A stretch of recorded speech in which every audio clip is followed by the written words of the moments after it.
এসো কোরআনের ছায়া তলে সমবেত হই, এসো কোরআনের ছায়া তলে সমবেত হই, এসো আল্লাহ রাসূলের অনুগত হই, এসো কোরআনের ছায়া তলে সমবেত হই, এসো কোরআনের ছায়া তলে সমবেত হই। এসো আল্লাহর গুণগান করি, এসো তারই পথে জীবন গড়ি, এসো আল্লাহর গুণগান করি, এসো তারই পথে জীবন গড়ি। আল্লাহর নাম নিলে তাতে যদি সুখ মেলে, আল্লাহর নাম নিলে তাতে যদি সুখ মেলে, কেন সেই নাম থেকে দূরে সরে রই, কেন সেই নাম থেকে দূরে সরে রই। এসো কোরআনের ছায়া তলে সমবেত হই, এসো কোরআনের ছায়া তলে সমবেত হই, এসো আল্লাহ রাসূলের অনুগত হই, এসো কোরআনের ছায়া তলে সমবেত হই, এসো কোরআনের ছায়া তলে সমবেত হই। এই কোরআনের ছায়া তলে এসে কত লোক প্রাণ দিল হেসে, এই কোরআনের ছায়া তলে এসে কত লোক প্রাণ দিল হেসে। কোরআনের ছায়া তলে সোজা পথ যদি মেলে, কোরআনের ছায়া তলে সোজা পথ যদি মেলে, কেন সেই পথ ছেড়ে ভুল পথে রই, কেন সেই পথ ছেড়ে ভুল পথে রই। এসো কোরআনের ছায়া তলে সমবেত হই, এসো কোরআনের ছায়া তলে সমবেত হই, এসো আল্লাহ রাসূলের অনুগত হই, এসো কোরআনের ছায়া তলে সমবেত হই, এসো কোরআনের ছায়া তলে সমবেত হই, এসো কোরআনের ছায়া তলে সমবেত হই। বারাকাতুহু। আলহামদুলিল্লাহ রাব্বিল আলামিন ওয়াসসালাতু ওয়াসসালামু আলা রাসূলিহিল কারীম ওয়া আলা আলিহি ওয়া সাহবিহি আজমাইন। বাইরে থেকে বহু ভাই প্রশ্ন করছেন সরাসরি অথবা লেখার মাধ্যমে।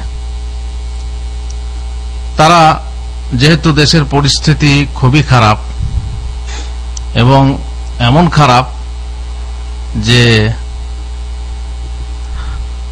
রাস্তায় তারা নেমেছে নাস্তিকদের বিরুদ্ধে এবং বিশেষ করে রাসূলুল্লাহ সাল্লাল্লাহু আলাইহি ওয়াসাল্লামের বিরুদ্ধে গালাগালি এবং অশালীন কথাবার্তা বলার জন্য। আপনারা জানেন যুগে যুগে মানুষ বহু রকমের আছে, একই জামাতের মানুষ বহু রকমের আছে, তাদের মধ্যে কেউ চরমপন্থী, কেউ নরমপন্থী, কেউ মধ্যমপন্থী। যারা চরমপন্থী মনের মানুষ তারা চায় যে আমরা সরাসরি নিজে একটা কিছু করব। তার মানে যে নাস্তিক তাকে সরাসরি গিয়ে হামলা করে তাকে খুন করে ফেলব, যে আল্লাহর নবীকে গালাগালি করে তাকে সরাসরি খুন করে ফেলব। কিছু মানুষের গায়রাত, ঈর্ষা এবং আবেগ খুব বেশি হয়, ফলে কিছু হলেই সঙ্গে সঙ্গে তরবারি তুলে ধরে, যেমন আমাদের সাহাবী লৌহ পুরুষ হযরত ওমর রাদিয়াল্লাহু তাআলা আনহু ছিলেন, কিছু হলেই তলোয়ার। এই শ্রেণীর কিছু মানুষ আছে তারা এই যুগে ওমর ইবনে খাত্তাব হতে চায়, আর তারা চায় যে তার বোন যদি কারোর সঙ্গে ভালোবাসা করে তাকে হত্যা করতে চায় এবং হত্যা করেও ফেলে। তারপর তার স্ত্রী যদি কারোর সঙ্গে ব্যভিচার করে তাকে হত্যা করতে চায় নিজের হাতে, কিংবা যদি কাউকে দেখে যে নবী সাল্লাল্লাহু আলাইহি ওয়াসাল্লামকে গালাগালি করছে তো নিজের হাতে তাকে হত্যা করতে চায়, এবং এটা তারা বৈধ মনে করে। আহলে সুন্নাহ ওয়াল জামাতের মত কি?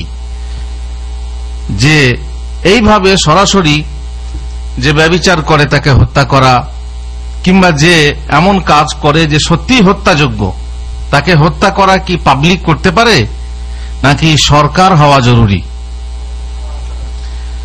আহলে সুন্নাহ ওয়াল জামাতের মতে যে কাবিরা গুনাহ করবে, কাবিরা গুনাহ করার ফলে সে কাফের হবে না, কাবিরা গুনাহ করলে তার ফলে সে কাফের হবে না, আর কাবিরা গুনাহ করলে তাকে হত্যা করা এমনি সহজে যাবে না যতক্ষণ না তার প্রমাণাদি পাওয়া গেছে। চুরি যদি করে কেউ, চোর হয়, তার হাত কে কাটবে? পাবলিক কাটবে না সরকার কাটবে? আহলে সুন্নাহ ওয়াল জামাতের মত হলো যে এইসব দণ্ডবিধি প্রয়োগ করার একমাত্র অধিকার হলো সরকারের। কোন পাবলিক এই দণ্ডবিধি প্রয়োগ করতে পারে না। হোক তার রাগ হতে পারে, তার রাগ হতে পারে, সে রাগ করবে, কিন্তু রাগের বশে সে যদি হত্যা করে বসবে, এটা কিন্তু সঠিক পদ্ধতি নয় এবং আহলে সুন্নাহ ওয়াল জামাতের নীতি নয়। আপনি বলবেন হুজুর, হযরত ওমর তো করেছেন। একবার হযরত ওমরের কাছে বিচার এলো। কিরকম বিচার এলো? হ্যাঁ, এক ইহুদি আর এক মুসলমান বিচার নিয়ে নবী সাল্লাল্লাহু আলাইহি ওয়াসাল্লামের কাছে এলো।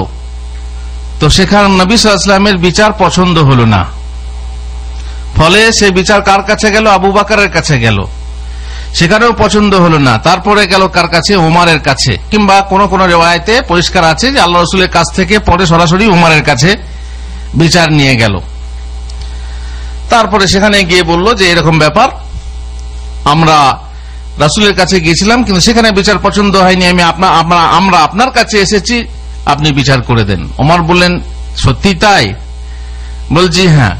উনি বললেন, মাকানা কুমা, ঠিক আছে তোমরা থামো, আমি আসছি। হাত্তা আখরাজা ইলাইকুমা হাত্তা উখরাজা ইলাইকুমা ফাআকদি বাইনাকুমা, আমি বের হয়ে এসে বাড়ি থেকে আসি, তারপর তোমাদের মাঝে ফয়সালা করে দেব।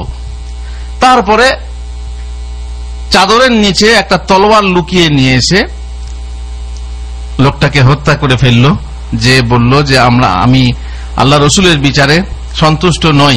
সুতরাং হযরত ওমর তাকে হত্যা করে ফেললেন। এখানে হত্যা করলেন আল্লাহর নবীর বিনা অনুমতিতে, তাই না?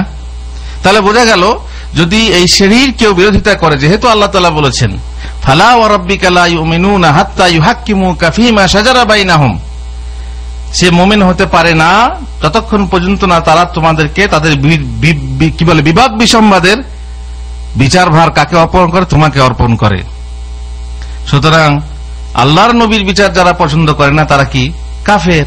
হযরত ওমর তাকে মেরে ফেললেন। অতএব দলিল রয়েছে যে সরকারের বিনা অনুমতিতে কিংবা যিনি কর্তা, সেই কর্তার বিনা অনুমতিতে মানুষ খুন করা যাবে। এখানে হযরত ওমরের এই যে হাদিস দিয়ে তারা বলে থাকে যে পাবলিক বা যে কোনো লোক এই শ্রেণীর মানুষ পেলেই তাকে খুন করতে পারবে। কিন্তু আহলে সুন্নাহ ওয়াল জামাত বলছেন না, তা নয়। তাহলে হুজুর এই হাদিসটা সম্পর্কে ইবনে কাসির রাহিমাহুল্লাহ বলেছেন, যেটা তাফসীরে ইবনে কাসিরে আছে, কাযা রাওয়াহু ইবনু মারদুওয়াইহি মিন তারিক ইবনে লাহিয়া আন আবিল আসওয়াদ বিহি ওয়া হুয়া আসারুন গরীবুন মুরসাল ওয়া ইবনু লাহিয়া যায়ীফ আল্লাহু আলাম। হাদিস সহিহ না, এই হাদিস সহিহ না।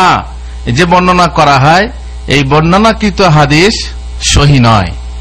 সুতরাং এই হাদিস দিয়ে দলিল দিয়ে আমরা কাউকে খোনাখুনি করতে পারি না। বোঝা গেল কি যে হাদিস জয়ীফ, যেহেতু তা মুরসাল এবং তার একটা রাবি ইবনু লাহিয়া যায়ীফ। সুতরাং এই দিয়ে দলিল ধরে আমরা ব্যক্তিগতভাবে কাউকে খুন করতে পারি না বা দণ্ডবিধি প্রয়োগ করতে পারি না। সাধারণত রাসূলুল্লাহ সাল্লাল্লাহু আলাইহি ওয়াসাল্লাম যখন তার কথা মানা না হতো, বিশেষ করে আল্লাহর অবাধ্য হওয়া হতো, আল্লাহর বিচার কেউ মেনে না নিলে পরে আল্লাহ রাসূল সাল্লাল্লাহু আলাইহি ওয়াসাল্লাম রাগান্বিত হতেন। আল্লাহ রাসূলের চেহারা বদলে যেত, বিবর্ণ হয়ে যেত, লাল হয়ে যেত। যেমন একটা হাদিসে আছে, যেটা সহিহ হাদিস, সেটা হলো কি যে আনসারদের একজন লোক জুবাইরের সঙ্গে মতবিরোধ করলেন পানি নিয়ে।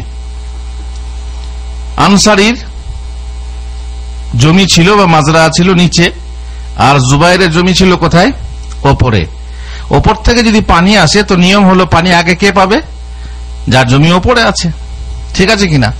তো যার আনসারীর জমিটা নিচে ছিল, সে বলল যে জুবাইর তুমি পানি ছেড়ে দাও। কিন্তু জুবাইর বললেন আমি আগে আমি আগে সেচ না দিয়ে তোমাকে পানি ছাড়তে পারি না। রাসূলুল্লাহ সাল্লাল্লাহু আলাইহি ওয়াসাল্লামের কাছে বিচার নিয়ে গেলে আল্লাহ রাসূল সাল্লাল্লাহু আলাইহি ওয়াসাল্লাম বলেন, ইসকি ইয়া জুবাইর সুম্মা আরসিলিল মা ইলা জারিক, তুমি নিজে সেচ করে নাও, তারপরে বাকি পানি তোমার প্রতিবেশীর দিকে ছেড়ে দাও। তখন আনসারী রাগান্বিত হলো, রেগে গেল। তখন রেগে গিয়ে বলছে, আপনার ফুফাইতো ভাই কিনা তাই আপনি এই বিচার করলেন। দেখছেন কত বড় কথা, আপনার ফুফাইতো ভাই কিনা তাই এই বিচার করলেন। তার মানে আপনার বিচার ইনসাফপূর্ণ হলো না, আপনি কোল টেনে বিচার করলেন, আপনার পক্ষপাতিত্ব, আপনি স্বজনপ্রীতির বিচার করলেন। এটা কত বড় কথা, বিশাল কথা। ফাতালাওয়ানা ওয়াজহু রাসূলিল্লাহ সাল্লাল্লাহু আলাইহি ওয়াসাল্লাম, আল্লাহর রাসূলের চেহারা বদলে গেল, বিবর্ণ হয়ে গেল। তখন তিনি বললেন, ইসকি ইয়া জুবাইর সুম্মা ইহবাসিল মা হাত্তা ইয়ারজালাল জুদর, এ জুবাইর তুমি সেচতে থাকো ততক্ষণ না দেওয়াল পর্যন্ত, এবার কানায় কানায় পানি পরিপূর্ণ না হয় ততক্ষণ পানি ছাড়বে না। আগে যে বিচার দেওয়া হয়েছিল একটু হালকা ছিল, এখন কি হয়ে গেল, করা হয়ে গেল। তার পরিপ্রেক্ষিতে কোরআনের আয়াত অবতীর্ণ হলো, ফালা ওয়া রাব্বিকা লা ইউমিনুনা হাত্তা ইউহাক্কিমুকা ফীমা শাজারা বাইনাহুম। এটা হচ্ছে বুখারী মুসলিমের হাদিস, আর এটাই হচ্ছে সহিহ। বাকি উমরের ওই হাদিসটা সহিহ নয়। ওখানে দেখেন আল্লাহ রাসূল সাল্লাল্লাহু আলাইহি ওয়াসাল্লাম রাগও করেননি, যখন বিচার মানলো না তখন ঠিক আছে যাও তোমরা ওমরের কাছে যাও, ওখানে আরামসে আল্লাহ নবী বলে দিলেন। কিন্তু এখানে দেখেন আল্লাহ নবী, আল্লাহর বিরোধিতা হলে আল্লাহ নবী কি করতেন, রাগান্বিত হতেন। বোঝা গেল কি যে ওই হাদিস এই হিসাবেও সহিহ নয়। দুটো কিসসাকে এক মনে করে অনেকে হয়তোবা কোন রাবী এই কিসসা বানিয়ে ফেলেছে। সুতরাং ওই কিসসা বা ওই কাহিনী দেখে আমরা ব্যক্তিগতভাবে আমাদের অধিকার আছে যে কোনো কাফেরকে হত্যা করব, কোন নাস্তিককে হত্যা করব, কিংবা কোন নবীর প্রতি বেয়াদবি যে করে তাকে হত্যা করব, এই দলিল নেওয়া যেতে পারে না। সুতরাং বোঝা গেল কি যে আমরা যখন এই শ্রেণীর ব্যাপার আসবে তখন আমরা কি করব, ধৈর্য ধারণ করব। আমরা খবরদার এই রকম কোন কাজ করে বসবো না যাতে কি হয়, যাতে কোন রকম ভাবে মানুষের মাঝে, তারপরে সরকার আপনাকে ছাড়বে না, বিশেষ করে যেখানে সরকারি হুকুমত, যেখানে ইসলামী সরকার নেই, সেখানে আপনি যদি কাউকে হত্যা করেন এইভাবে, সরকার আপনাকে ছাড়বে না। আর তার ফলে একটা মানে বিক্ষিপ্ততা এবং সেখানে বড় গন্ডগোল ইত্যাদি বাঁধবে। হযরত ওমর রাদিয়াল্লাহু তাআলা আনহু, আপনি শুনেছেন, বহু ঘটনাতে শুনেছেন যে আল্লাহ রাসূল সাল্লাল্লাহু আলাইহি ওয়াসাল্লামের কাছে অনুমতি নিতেন, হত্যা করার জন্য অনুমতি নিতেন। যেমন দুটো ঘটনা উল্লেখ করি। হযরত ওমর আল্লাহ রাসূল সাল্লাল্লাহু আলাইহি ওয়াসাল্লামের বিনা অনুমতিতে কোনো কাজ করতে পারেন না। এটা তো হতেই পারে না যে হযরত ওমর আল্লাহ রাসূল সাল্লাল্লাহু আলাইহি ওয়াসাল্লামের অনুমতি ছাড়া কোন মুসলমানকে তিনি হত্যা করবেন। দেখেন প্রথম ঘটনা হলো হাতেব বিন আবি বালতা যখন মক্কা অভিযানের খবর দিয়ে গোপনে চিঠি পাঠালেন, কোথায়, মক্কা, এক বুড়ির সাথে। আল্লাহ রাসূল সাল্লাল্লাহু আলাইহি ওয়াসাল্লাম আকাশবাণীর মাধ্যমে খবর পেলেন যে এক বুড়ি চিঠি নিয়ে যাচ্ছে মক্কাতে, তাতে লেখা আছে এই মক্কা অভিযানের খবর। রাসূলুল্লাহ সাল্লাল্লাহু আলাইহি ওয়াসাল্লাম আলীকে ডাকলেন এবং আরো কয়েকটা সাহাবীকে ডেকে ঘোড়া নিয়ে বললেন, যাও তোমরা যেতে যেতে রওজাতুল খাখ নামে এক জায়গায় পাবে, সেখানে দেখবে এক বুড়ি যাচ্ছে, তার সঙ্গে চিঠি আছে, সেটা উদ্ধার করে নিয়ে এসো। আল্লাহ রাসূল সাল্লাল্লাহু আলাইহি ওয়াসাল্লাম গায়েব জানতেন। কিভাবে জানলেন? ওহীর মাধ্যমে জানলেন। তারপরে আলী গেলেন, সেখানে সত্যি দেখলেন এক বুড়ি যাচ্ছে উটের পিঠে চেপে। বুড়ি নেমে আয়। বলছে কি ব্যাপার? নেমে আয়, তোর কাছে একটা চিঠি আছে, চিঠিটা দে। চিঠি কোথায় আছে? না, চিঠি আমার কাছে নেই। সরাসরি দে। বলছে তুমি আমার মালপত্র চেক করে নাও। মালপত্র চেক করলো, চিঠি পাওয়া গেল না। আলী বললেন, দেখ বুড়ি, তোর কাছে চিঠি আছে, আমাদেরকে যিনি খবর দিয়েছেন তিনি কোনদিন অসত্য বলতে পারেন না, অবাস্তব বলতে পারেন না। চিঠি বের কর, না হয় তোর লজ্জাস্থান, শরমগা, গোপনাঙ্গ পর্যন্ত আমরা চেক করে দেখতে পারি। তখন বুড়ি ভয় খেয়ে গেল। তারপরে চুলের এই চুটি নিচে থেকে চিঠিটা বের করে দিয়ে দিল। কে দিয়েছে চিঠি? হাতেব বিন আবি বালতা, সেই সাহাবী যিনি বদর যুদ্ধে অংশগ্রহণ করেছেন। সুবহানাল্লাহ। এই কথা শুনে হযরত ওমর রাগান্বিত হয়ে বললেন, ইয়া রাসূলুল্লাহ, আমাকে অনুমতি দেন, আমি এই মুনাফিকের গর্দান উড়িয়ে দিয়ে মুনাফিক হয়ে গেছে। দেখছেন কই, সেখানে সঙ্গে সঙ্গে তো ধরে খুন করে দিলেন না, তা না। আর তিনি আল্লাহ রাসূল সাল্লাল্লাহু আলাইহি ওয়াসাল্লামের কাছে অনুমতি চাইলেন। ঠিক ওই রকমই আরেক ঘটনায় আপনারা শুনেছেন যে কোন এক যুদ্ধে, সম্ভবত তবুকের যুদ্ধে, এক আনসারীর সঙ্গে, আনসার আর মুহাজিরদের মাঝে একটু ঘটপট হলো, একটু বিবাদ হলো। সেই বিবাদের ফলে আনসারী আনসারকে ডাক দিল, আনসারদেরকে ডাক দিল, এবং মুহাজিররা মুহাজিরদেরকে ডাক দিল। যেমন এখানে যদি আমরা বাংলাদেশি আর ইন্ডিয়ান থাকি, যদি বাংলাদেশি আর ইন্ডিয়ার মাঝে ঝগড়া হয়, তখন বাংলাদেশি বাংলাদেশিকে ডাকবে, তোমরা আমাকে সাহায্য করো। আর ইন্ডিয়ান যে, সে ইন্ডিয়ানদেরকে ডাকবে যে তোমরা আমাকে সাহায্য করো। এই যে এটাকে বলা হয় পক্ষপাতিত্ব, অন্ধ পক্ষপাতিত্ব। এটা কি ঠিক? না, এটা ঠিক না। এটা হচ্ছে জাহিলি যুগের কর্মকাণ্ড। তাই রাসূলুল্লাহ সাল্লাল্লাহু আলাইহি ওয়াসাল্লাম বললেন, মা বালু দাওয়াল জাহিলিয়া, তোমরা জাহিলিয়াতের যুগের মতো হাঁক ছাড়ছো কেন? দাউহা ফাইন্নাহা মুনতিনা, এমন আহ্বান, এমন ডাকাডাকি, এমন পক্ষপাতিত্ব, এমন তাআসসুব, অন্ধ পক্ষপাতিত্ব বর্জন করো, কারণ তা হচ্ছে পচা, তা পচে গেছে, গলে গেছে, নষ্ট হয়ে গেছে, তা নোংরা। এরকম ডাকাডাকি করো না। মোট কথা এইসব চুপচাপ হয়ে গেল। এখন আব্দুল্লাহ ইবনে উবাই ইবনে সুলুলকে মুনাফিকদের সর্দার ছিল, মদিনার লোক, তাই না? এই মদিনার লোক, সে কি বলতে লাগলো? কি বলল? ওয়াল্লাহি লা রাজানা ইলাল মাদিনাতি লা ইখরিজান্না লা'আযযু মিনহাল আযাল। হ্যাঁ, এরা এই করে সেই করে, এদের এরকম কথাবার্তা। তার মানে মুহাজিরদের জন্য বলতে লাগলো যে আমরা মদিনায় ফিরে গেলে যারা আমরা মানসম্পন্ন ব্যক্তি, যারা মানি ব্যক্তি, তারা অসম্মানী ব্যক্তিদেরকে মদিনা থেকে বের করে দেবে। অসম্মানী ব্যক্তি কে তাহলে? মুহাজির, যার সঙ্গে আছেন রাসূলুল্লাহ সাল্লাল্লাহু আলাইহি ওয়াসাল্লাম। কত বড় কথা! যেহেতু সে মুনাফিক বলল, তাই তারপরে যা হবার হলো, ফিরে এলো।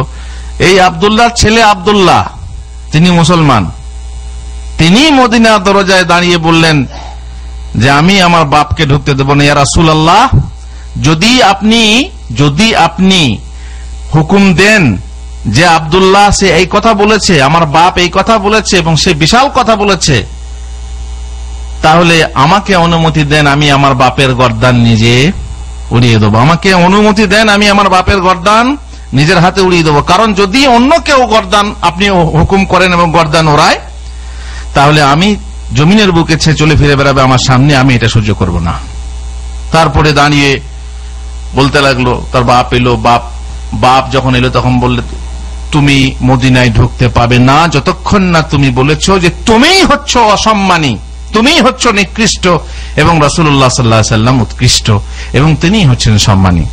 যাই হোক, এখানেও আছে হযরত ওমর রাদিয়াল্লাহু তাআলা তখনও শুনেছেন, আর হযরত ওমর তখন বলেন, দাআনি আদরিবু আনকা হাদাল মুনাফিক ইয়া রাসূলুল্লাহ, আমাকে অনুমতি দেন, আমি এই মুনাফিকের গর্দান উড়িয়ে দিই। কিন্তু রাসূলুল্লাহ সাল্লাল্লাহু আলাইহি ওয়াসাল্লাম বললেন, দাহু লা ইয়াতাহাদ্দাসুন নাস আন্না মুহাম্মাদান ইয়াকতুলু আসহাবা। ওমর, ছেড়ে দাও, কারণ এ বাহ্যত মুসলমান, তাই না?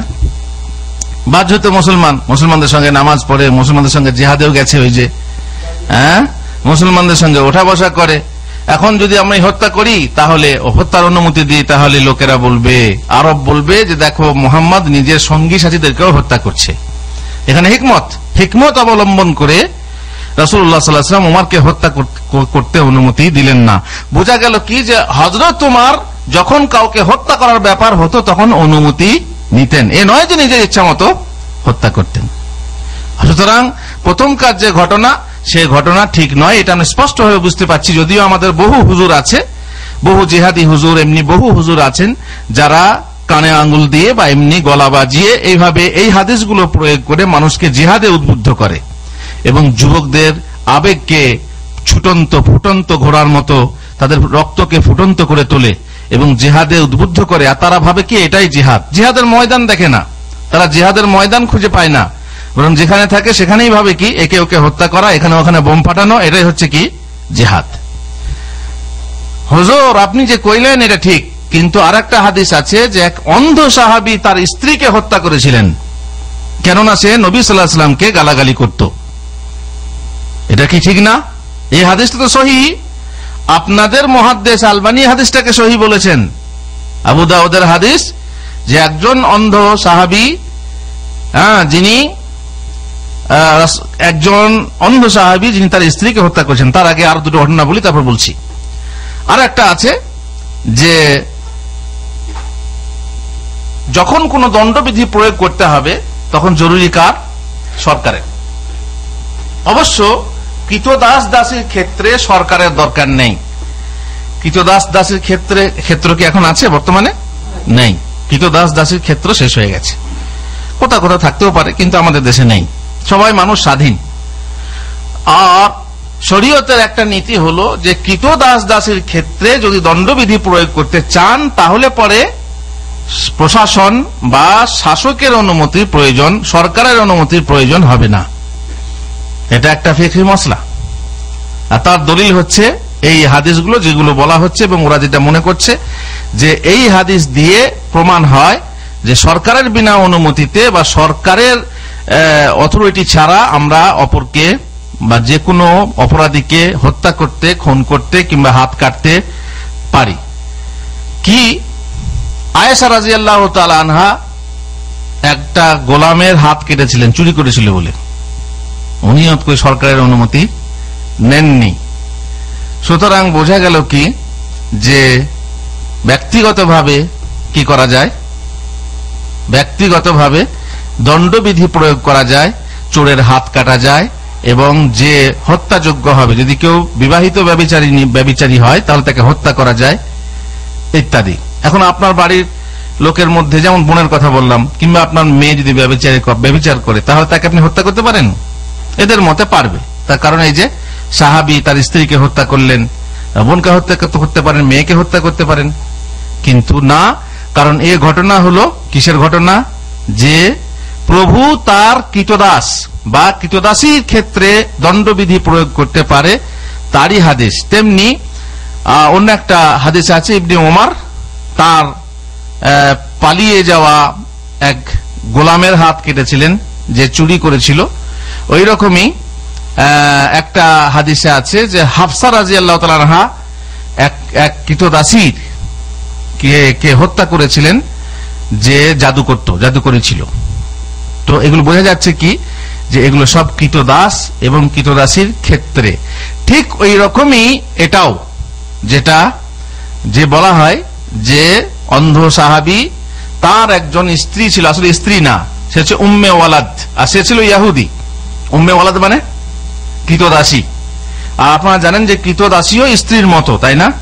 স্ত্রীর মতো শুধু সাংসারিক ব্যবহারে, বাকি তো সে কাজ করবে, সে তো পাবে না, তার সেই স্ত্রীর মর্যাদা পায় না।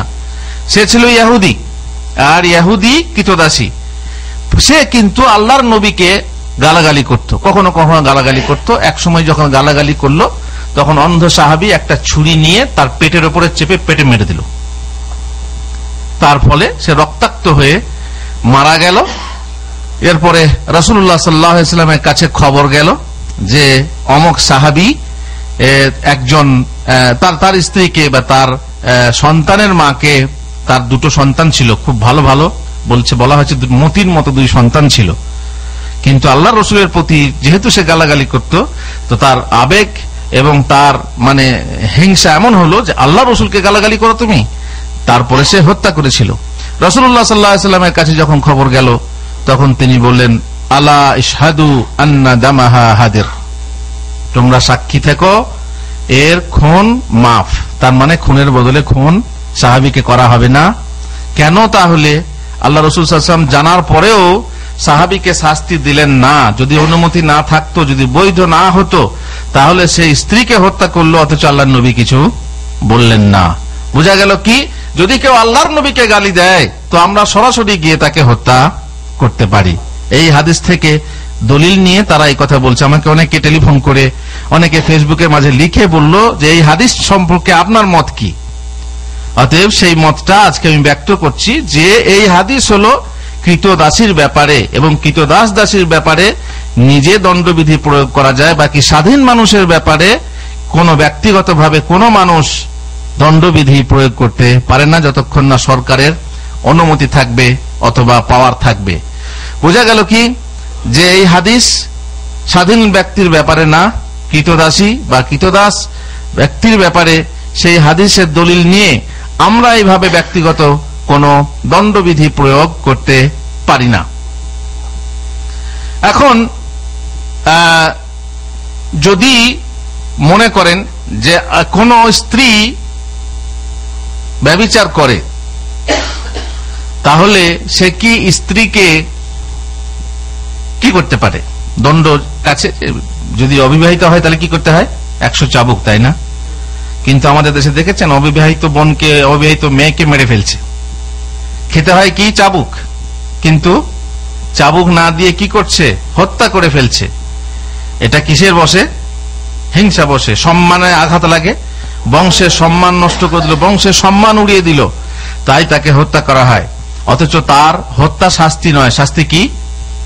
100 চাবুক এবং জেল হবে এবং চাবুক হবে। কিন্তু তা না করে তারা আবেগ বসে এবং সম্মানে যখন আঘাত লাগে তার ফলে তাকে হত্যা করে ফেলে।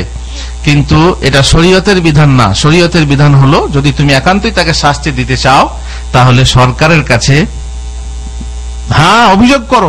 এখন যদি বলেন ইসলামী সরকার না থাকলে সবুর করো, তাকে বোঝাও, তাকে এমনি শাস্তি দাও এবং তাকে বোঝাও যে তুমি এটা কেন করলি, তা বলে তাকে হত্যা করা হবে, এটা নয়। আর আমাদের দেশে জানেন যদি কেউ হত্যা করে তার হত্যার বিনিময়ে তার সাজা আছে, তাই না? যেহেতু ইসলামী সরকার নেই, আর ইসলামী সরকার হলেও তার সাজা হতো। যেহেতু যার যা সাজা নয় তা অতিরঞ্জন ভাবে প্রয়োগ করলে তার শাস্তি হওয়া উচিত। যেমন যার শাস্তি হলো 100 চাবুক, তাকে যদি আপনি হত্যা করেন তো ইসলামী সরকার কি শাস্তি দেবে না? নিশ্চয়ই দেবে।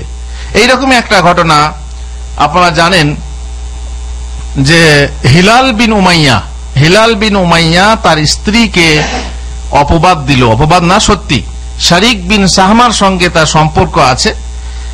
যখন তিনি এসে রাসূলুল্লাহ সাল্লাল্লাহু আলাইহি ওয়াসাল্লামের কাছে এসে বললেন যে এইরকম ব্যাপার, আমার স্ত্রীর সম্পর্ক আছে শারিক বিন সোহেমের সঙ্গে, সাহমার সঙ্গে, রাসূলুল্লাহ সাল্লাল্লাহু আলাইহি ওয়াসাল্লাম বললেন আল বাইয়িনা আও হাদ্দুন ফি যাহরিক, দলিল দাও, প্রমাণ দাও, না হয় তোমার পিঠে চাবুক লাগবে।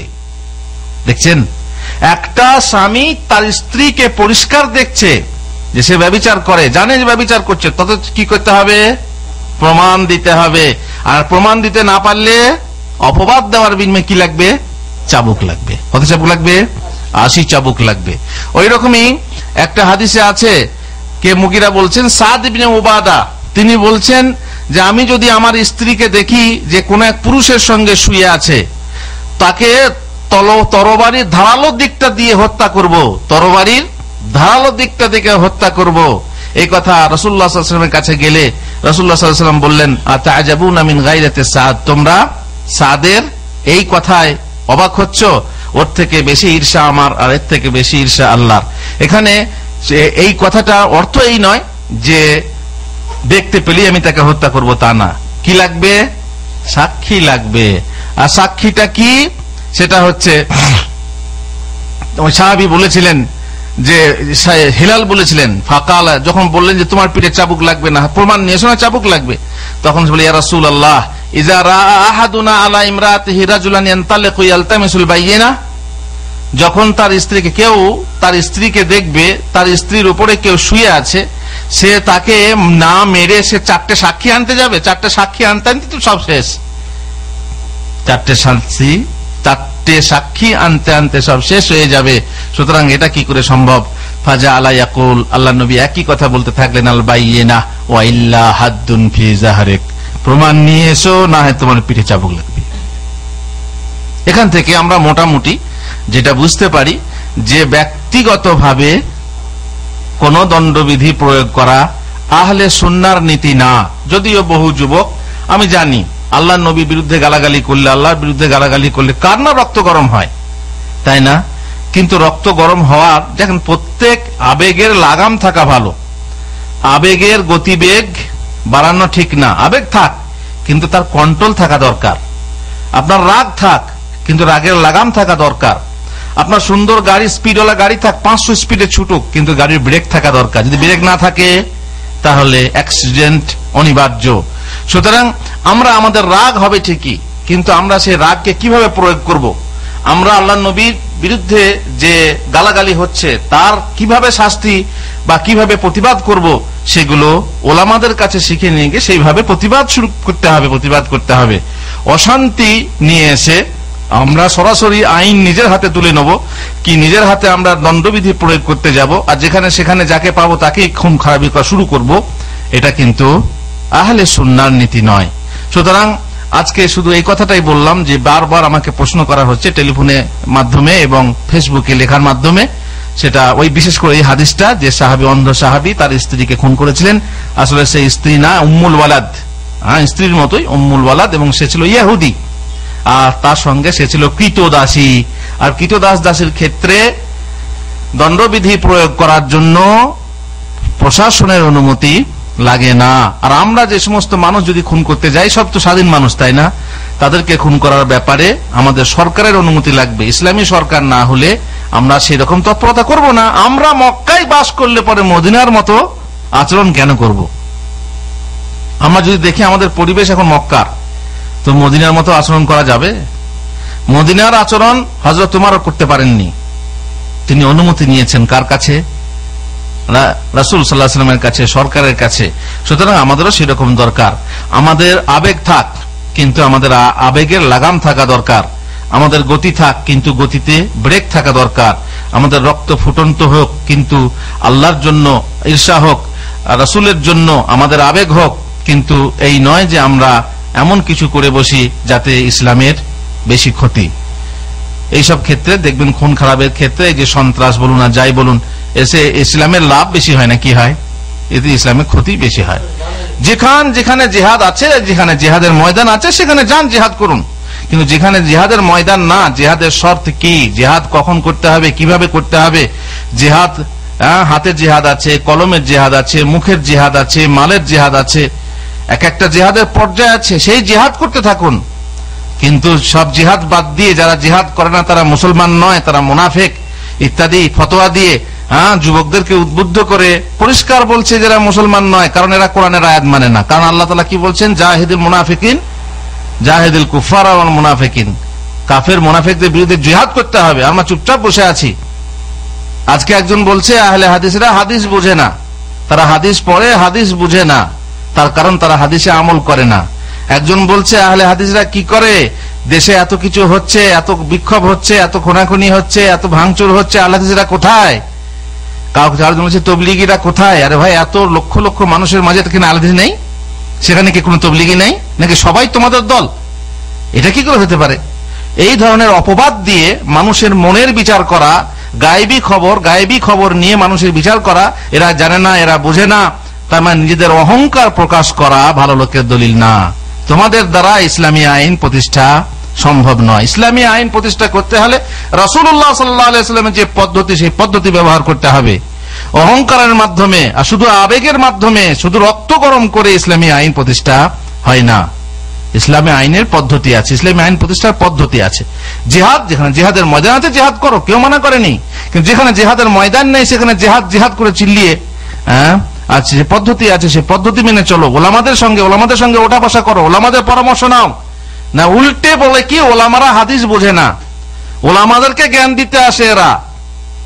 সুতরাং এদেরকে আল্লাহ হেদায়েত করুক, এছাড়া বলার কিছুই নাই। আল্লাহ তাআলা আমাদেরকে তৌফিক দেয় যেন সঠিকভাবে আমরা হাদিস বুঝি, কোরআন বুঝি, এবং সেগুলো প্রয়োগ করার যে জায়গা আছে সেইভাবে আমরা প্রয়োগ করি। যেখানে আমরা শুধু হিকমত নিয়ে, জোশের সাথে না, হুঁশের সাথে কাজ নিতে হবে। যে কোনো আপদ বিপদ বালা মুসিবত আসবে, আমাদের কোনো বিপদ আসলে আমাদেরকে জোশের সাথে না, কি করতে হবে? হোশের সাথে। কিভাবে? হযরত ওমর রাদিয়াল্লাহু তাআলা আনহু কিভাবে জোশ নিয়ে কথা বলেছিলেন যখন রাসূলুল্লাহ সাল্লাল্লাহু আলাইহি ওয়াসাল্লাম ইন্তেকাল করলেন, এবং তিনি বললেন যে বলবে আল্লাহ রাসূল ইন্তেকাল করেছে তার গর্দান উড়িয়ে দেবো। ওনার তো সবসময় এরকমই কথা, যে বলবে আল্লাহ রাসূল সাল্লাল্লাহু আলাইহি ওয়াসাল্লাম ইন্তেকাল করেছেন আমি তার গর্দান উড়িয়ে দেবো। কিন্তু আবু বকর সিদ্দিক রাদিয়াল্লাহু তাআলা আনহু এসে যখন আয়াত পাঠ করলেন, তখন কি হলো? আফা ইম্মাতা আও কুতিলান কালাবতুম আলা আকাবিকুম ইন্নাকা মাইয়িতুন ওয়া ইন্নাহুম লামাইয়িতুন। যখন আল্লাহর আবু বকর আয়াত পাঠ করলেন, তখন ঠিক হযরত ওমর চুপ হয়ে গেলেন, সেই রকম যেমন সাপের মাথায় জড়ি পড়লে সাপ ক্ষান্ত হয়ে যায়। আবেগ থাকুক, কিন্তু আবেগের লাগাম থাকা দরকার। সেই লাগাম কি? কোরআন হাদিসের লাগাম, কোরআন হাদিসের লাগাম। আমরা বলছি না যে অমুসলিম সরকারের আনুগত্য করতে হবে। আমরা কোন অমুসলিম সরকারের আনুগত্য করি না। যেখানে কোন সরকার ইসলাম বিরোধী কিছু আদেশ হয় আমরা আনুগত্য করি না। কিন্তু আমরা কিছু বলি না, আমরা এইভাবে খোনাখুনি করি না। আমরা তো রাজনীতি বলছি, রাজনীতি করি না, আমরা রাজনীতি করি না। তোমরা রাজনীতি করো, তোমরা দাপাদাপি করছো, ঝাপাঝাপি করছো, তোমাদেরকে লোকে দেখছে। আমরা যেহেতু রাজনীতি করি না, লোকে দেখবে কি করে? আমাদের তো কোনো প্লাগ নেই, আমাদের ব্যানার নেই, যেহেতু আমরা রাজনীতি করি না। রাজনীতি করো না কেন? ইসলামে কি রাজনীতি নেই? এরা ইসলামের রাজনীতি আছে। তো আমাদের রাজনীতি শোনো, আমাদের রাজনীতি হলো রাজনীতি না করা। আমাদের রাজনীতি হলো রাজনীতি না করা। কারণ রাজনীতি করতে গিয়ে বহু মুসলমানদেরকে আমরা দূরে সরিয়ে দিচ্ছি। এই জন্য রাজনীতি না করে সমস্ত মুসলমানদের দলগুলোকে যদি আমরা একতাবদ্ধ করতে পারি, মানুষ তৈরি করতে পারি। মানুষ তৈরি না করে ইসলামী সরকার আসবে না। ইটকে ভালো করে পাকাপুক্ত না করে কোনদিন বড় বিল্ডিং তৈরি হতে পারে না। এই আবেগময় যুবকদেরকে নিয়ে ইসলামী শাসন প্রতিষ্ঠা হতে পারে না। আজকে তারা হ্যাঁ, কালকে তারা না বলবে। ভোট আজকে একজনকে দিয়েছে, কালকে একজনকে দেবে। সাধারণত মানুষ তিন শ্রেণীর হয়, এক হচ্ছে ভক্ত, আর এক হচ্ছে দুশ্মন, শত্রু, আর এক শ্রেণীর মানুষ আছে মাঝামাঝি। যে ভক্ত সে ভক্ত থাকবে, যে শত্রু সে শত্রু থাকবে, আর মাঝামাঝি যে থাকবে সে কখনো এইদিকে কখনো ওদিকে। এই হিসাবে এইভাবে আমাদের মতে রাজনীতি, এইভাবে রাজনীতি করে পশ্চিমী রাজনীতি নিয়ে এসে ভাঙচুর করে বিক্ষোভ মিছিল এসব করে ইসলাম প্রতিষ্ঠা হতে পারে না। আমাদের হচ্ছে কি মানুষ তৈরি করো। আমাদের হচ্ছে প্রথমে সংশোধন, তারপর সংগঠন। প্রথমে সংগঠন, তারপরে সংশোধন না, এই হচ্ছে নীতি। আমরা রাজনীতি করি, কিন্তু আমাদের বর্তমান রাজনীতি হলো রাজনীতি ত্যাগ করা। আল্লাহ তাআলা ভালো জানেন। আমরা আমাদের ওলামাদের কাছ থেকে, আমরা কোরআন হাদিস থেকে যেটুকু জ্ঞান পেয়েছি সেটাই হচ্ছে এটাই, এবং ইনশাআল্লাহ এটাই হচ্ছে সঠিক। আল্লাহ তাআলা আমাদেরকে তৌফিক দেন যেন আমরা সঠিক পথ। ওয়া সাল্লাল্লাহু আলা নবিয়িনা মুহাম্মদ ওয়া আলা আলিহি ওয়া সাহবিহি আজমাইন।